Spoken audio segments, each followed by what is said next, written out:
ઉમરા post વિસ્તારમાં એક ઘરફોડ ચોરીનો ગુનો દાખલ કરવામાં આવેલ, જે ગુનામાં મગદલ્લા ગામમાં એક અમૃતભાઈ ડાયાભાઈ ભંડારીના ઘરમાં 137.5 ગ્રામના દાગીનાની ચોરી થયેલ, જે કુલ મુદ્દામાલ 5,33,250 રૂપિયાની ઘરફોડ ચોરી થયેલ, જે ક્રાઇમમેનને ખબર પડતા ક્રાઇમમેનના અધિકારીઓ વિઝિટમાં ગયા.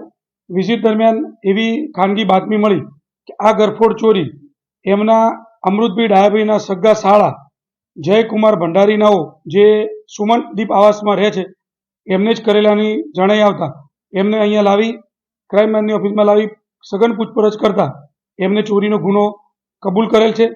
જે ચોરીના ગુનામાં પોતે ચોરી એટલા માટે કરેલાનું કે એમની એક એક્ટિવા લેવાની હતી, જે એક્ટિવામાં 20,000 રૂપિયા ખૂટતા હતા, જે એમના બનેવી પાસેથી એમને માગ્યા.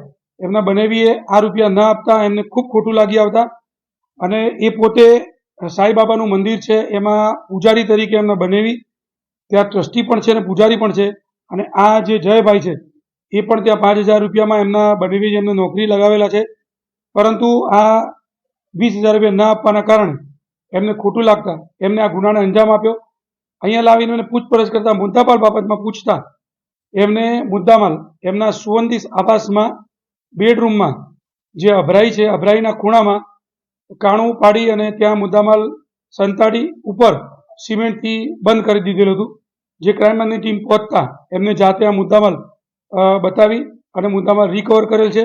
જે મુદ્દામાલ ટોટલ 249.78 ગ્રામ એટલે કુલ્લે 16,22,000 રૂપિયાનો મુદ્દામાલ કબજે કરેલ છે. જે ફરિયાદીને હતું કે 5,33,000નો મુદ્દામાલ છે, પરંતુ એ મુદ્દામાલ 16,22,000નો ટોટલ મુદ્દામાલ રિકવર કરેલ છે અને ગુનો ડિટેક્ટ કરેલ છે.